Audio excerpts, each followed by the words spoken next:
Madame Fatemeh Raymond Habré, bonjour. Bonjour. Vous êtes l'épouse d'Hissène Habré, l'ancien président tchadien qui vit au Sénégal depuis 1990. Ce dimanche, il a été arrêté alors qu'il était ici dans son domicile des Almadies. Alors, est-ce que vous pouvez revenir un peu sur le film de l'arrestation du président Habré? Oui, bien sûr. Donc, d'abord, je remercie Walf de me donner cette opportunité d'éclairer l'opinion sénégalaise, africaine et internationale sur les circonstances graves, je ne dirais pas de l'arrestation, mais je dirais de l'enlèvement du président Habré. Donc voilà comment les choses se sont passées concrètement. Donc le dimanche à 11 h, le capitaine du GIGN s'est présenté à notre domicile, aux éléments du GIGN aussi, de la gendarmerie sénégalaise, et leur a dit donc que je souhaiterais rencontrer le président Habré. L'information nous a été donc donnée et comme à son habitude, donc le président est descendu le recevoir. Ce qu'il faut bien comprendre que c'est ce capitaine de la gendarmerie sénégalaise du GIGN est un familier de notre domicile puisqu'il vient souvent pour des briefings de sécurité et autres. Donc c'est tout à fait naturellement qu'il est descendu le recevoir au salon.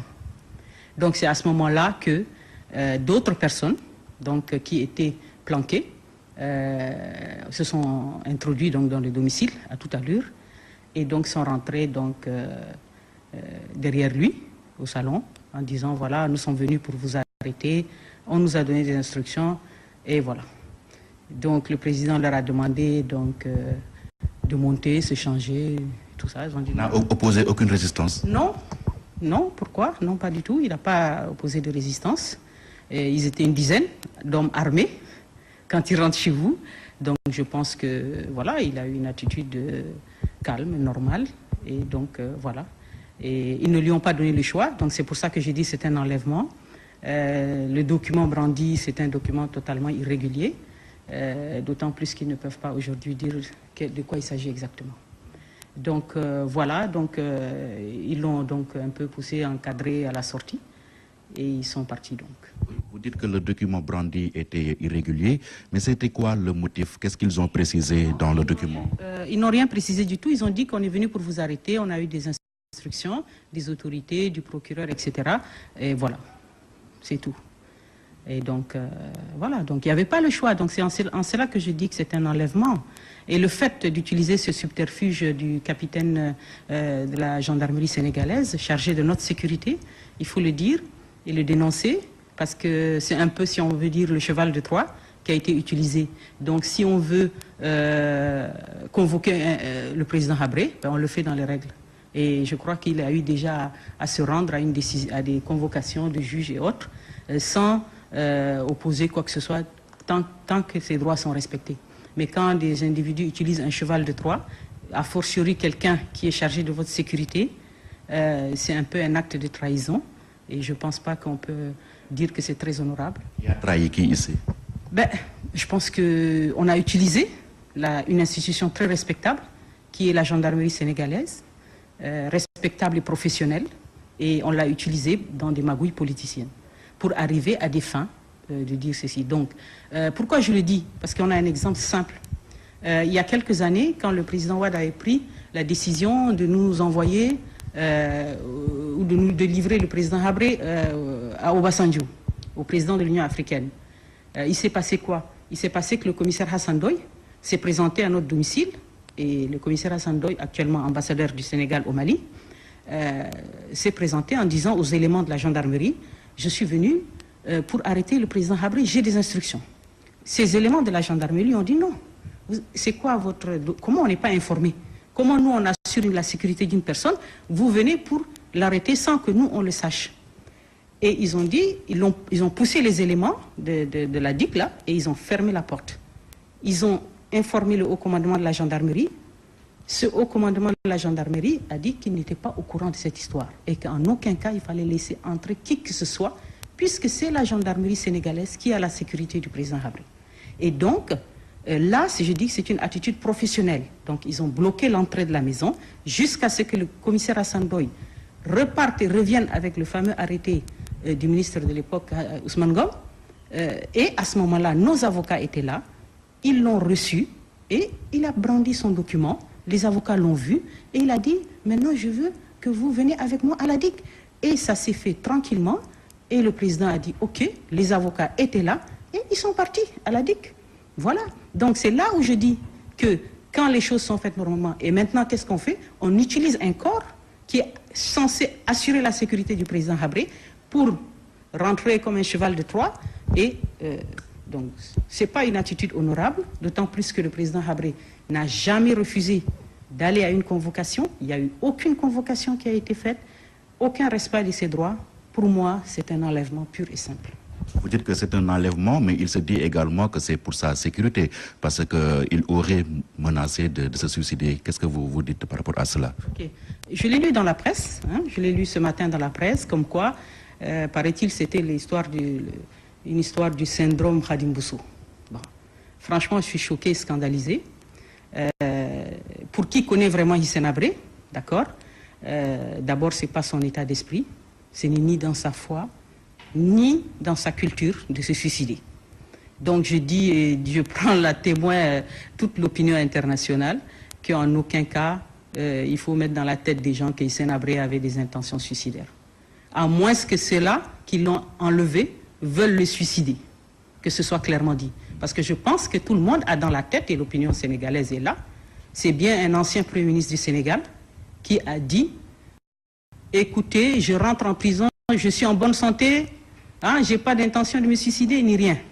Si à son niveau de responsabilité, un Premier ministre du Sénégal dit ça, c'est qu'il connaît les méthodes qui sont en cours. Donc je dis et je répète, jamais Hissène Habré n'a des intentions de se suicider, jamais de la vie. Ce ne sera jamais le cas. Et s'il lui arrive quelque chose, nous on sait que c'est le président Macky Sall. Vous craignez qu'il soit tué en prison? Je pense que toute l'affaire Habré tourne, vous savez, les gens peuvent, on peut dire ce qu'on veut, mais quand même on peut s'interroger. Moi, ce que je vous demande aux gens, c'est de s'interroger. Pourquoi on parle toujours en termes d'enlèvement d'Hissène Habré?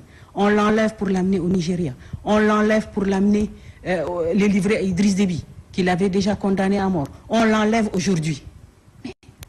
Mais Hissène Habré, il est au Sénégal.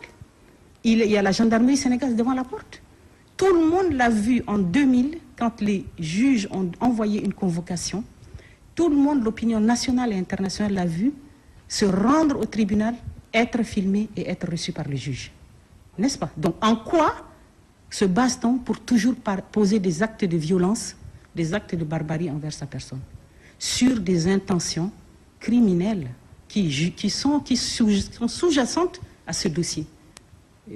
Et vous savez, par rapport à une actualité simple aujourd'hui, regardez Nelson Mandela. Aujourd'hui, il est à l'hôpital. Tout le monde craint pour sa vie. Il a des séquelles. Il est sous assistance respiratoire du fait, comme l'ont dit ses médecins, d'une vieille tuberculose qu'il avait contractée en prison. Et si vous voyez les débats et les enquêtes de la commission Vérité et Réconciliation, elles ont révélé que lors de son séjour carcéral, le régime de l'apartheid l'avait mis en contact avec les bacilles de Koch qui transmettent la tuberculose.